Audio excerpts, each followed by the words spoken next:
உன்னை அறிந்தால் நீ உன்னை அறிந்தால் உலகத்தில் போராடலாம். உயர்ந்தாலும் தாழ்ந்தாலும் தலை வணங்காமல் நீ வாழலாம்.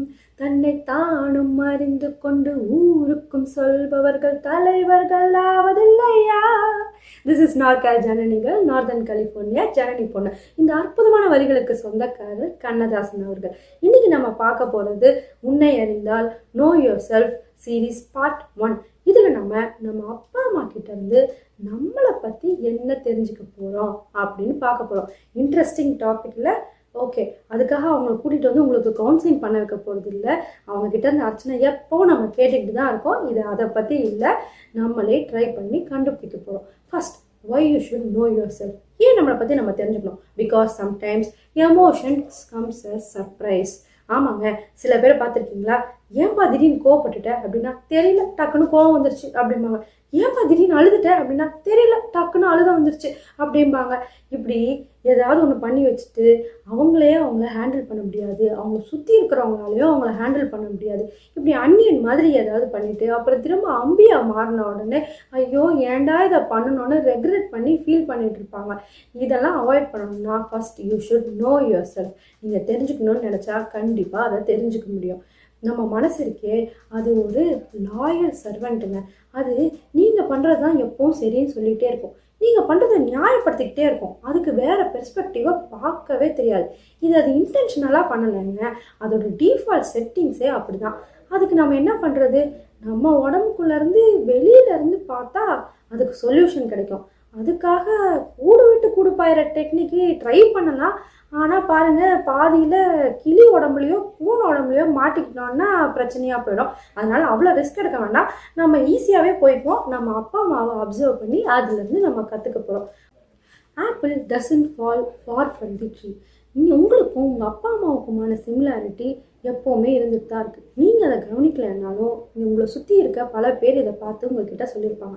நீங்கள் உங்களை மேனுவலாக மாற்றிக்கலைன்னாலோ இல்லை உங்களோட என்வாயன்மெண்ட் மாறலைன்னாலோ கண்டிப்பாக பல வருஷம் கழித்து நீங்கள் உங்கள் அப்பா அம்மா மாதிரியே தான் இருக்க போகிறீங்க. நம்மளோட பல கேரக்டரிஸ்டிக்ஸை நம்ம அப்பா அம்மா கிட்ட இருந்து தான் இன்ஹெரிட் பண்ணுறோம். உங்கள் பேரண்ட்ஸை நீங்கள் பார்த்தா உங்களையே நீங்கள் கண்ணாடியில் பார்த்துக்கிற மாதிரி இருக்கும். அதுக்கு நான் என்னையே என் கண்ணாடியில் பார்த்துட்டு போயிட மாட்டேனான்னு கேட்குறீங்களா? நீங்கள் உங்கள் கண்ணாடியில் பார்த்தீங்கன்னா இப்போ இருக்கவங்கள தான் நீங்கள் பார்க்க முடியும். இதே நீங்கள் உங்கள் அப்பா அம்மாவை பார்த்தீங்கன்னா டைம் மிஷினில் ஏறி ஃப்யூச்சருக்கு போய் உங்களையே பார்த்துட்டு வந்த மாதிரி இருக்கும். ஏன் தெரியுமா? நீங்கள் பண்ணுற எல்லா தப்பையும் ஏற்கனவே உங்கள் அப்பா அம்மா செஞ்சுருப்பாங்க. அதனால தான் அவங்கள தொடர்ந்து வார்ன் பண்ணிகிட்டே இருப்பாங்க. They are right. ஆனால் நீங்கள் அதை கேட்காம திரும்பவும் அதே தப்பை தான் செய்வீங்க. உங்கள் அப்பா அம்மா உங்களை நல்லா புரிஞ்சு வச்சுருக்காங்க.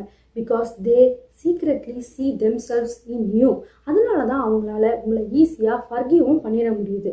அவங்க அளவுக்கு விஸ்டம் வரணும்னா நமக்கு ரொம்ப நிறையா டைம் ஆகும். ஃபாஸ்ட் ஃபார்வர்டில் இப்போவே நீங்கள் உங்களை பற்றியும் புரிஞ்சுக்கலாம், உங்கள் அப்பா அம்மாவை பற்றியும் புரிஞ்சுக்கலாம். அதுக்கு நீங்கள் என்ன பண்ணணும்? உங்கள் அப்பா அம்மாவை அப்சர்வ் பண்ணணும். அதுக்குன்னு காலையில் உங்கள் அம்மா அவசரமாக சமைச்சிக்கிட்டு இருக்கும்போது கூட்டிகிட்டு வந்து ஒரு 5 நிமிஷம் இங்கேயே நில்லுமா, உன்னை நான் அப்சர்வ் பண்ணிக்கிறேன்னு சொன்னால் சமைக்கிற கரண்டிலேயே அடி வாங்குவீங்க. அப்போது எப்படி அவங்கள அப்சர்வ் பண்ணணும்? அவங்க கோவப்படும் போது, அவங்க ஒரு டெசிஷன் எடுக்கும்போது, பெருசோ சின்னதோ எந்த டெசிஷனாக இருந்தாலும், ஃபார் எக்ஸாம்பிளுக்கு ஒரு கடையில் போய் ஒரு பொருள் எடுக்கிறாங்க, அந்த பொருளை வேணான்னு திரும்ப வச்சுட்டு அதுக்கு பதிலாக வேற ஒரு பொருள் எடுக்கிறாங்கன்னா அவங்க ஏன் அந்த டெசிஷன் எடுக்கிறாங்க அப்படின்னு நீங்கள் அப்சர்வ் பண்ணணும். சில சமயத்தில் ஏன் இவங்க இப்படி ரியாக்ட் பண்ணுறாங்க, எதுக்காக இந்த டெசிஷன் எடுக்கிறாங்கன்னு நீங்கள் அப்சர்வ் பண்ணுறது மூலமாக நீங்கள் அவங்கள புரிஞ்சுக்கலாம். இப்போது உங்கள் மனசு ஒரு பெர்ஸ்பெக்டிவ் சொல்லும், நீங்கள் உங்கள் அப்பா அம்மா அப்சர்வ் பண்ணது மூலமாக இன்னொரு பெர்ஸ்பெக்டிவ் கிடச்சிருக்கும். ரெண்டுத்தையும் சேர்த்து வச்சு பார்க்கும்போது 2 டைமென்ஷனல் பிக்சர் 3 டைமென்ஷனல் பிக்சராக மாறும். இப்போ உங்களுக்கு பெட்டரான அண்டர்ஸ்டாண்டிங் வரும். எனக்கு ஏற்கனவே என்னையை பற்றி நல்லா தெரியும் அப்படின்னு நினைக்கிறவங்க கூட அவங்கள பற்றி அதிகபட்சம் 60% தான் தெரிஞ்சு வச்சுருக்க முடியும். நம்மளை பற்றி தெரிஞ்சுக்கிறதுக்கு நிறைய விஷயம் இருக்குது. இன்னொரு சீக்ரெட் சொல்லட்டுமா? நம்ம அப்பா அம்மாலேருந்து மட்டும் கிடையாது, நம்ம குழந்தைங்க கிட்ட இருந்தும் நம்மளை பற்றி நம்ம புரிஞ்சுக்கலாம். அவங்க எப்போவுமே அவங்க ப்ரையாரிட்டியில் ரொம்ப கிளியராக இருப்பாங்க. இது மூலமாகவும் நம்மளை பற்றி நம்ம புரிஞ்சுக்க முடியும். அதை பற்றி பேசணும் அப்படின்னாக்கா கமெண்ட் பண்ணுங்கள், தனியாக ஒரு வீடியோவில் பார்க்கலாம். இப்போது ஓகே, எனக்கு எதையுமே சேஞ்ச் பண்ண வேண்டாம், நான் ஆல்ரெடி பர்ஃபெக்ட் அப்படின்னு நினைக்கிறீங்களா? ஓகே, சேஞ்ச் பண்ணுறதோ சேஞ்ச் பண்ணிக்காமல் இருக்கிறதோ next process. But you should know your self. எனக்கு இது ஒர்க் அவுட் ஆகிருக்கு, நீங்களும் ட்ரை பண்ணி பார்த்துட்டு உங்களுக்கு ஒர்க் அவுட் ஆச்சான்னு கமெண்ட் பண்ணுங்கள். பாய், திஸ் இஸ் நார்கேர் ஜர்னிகர்.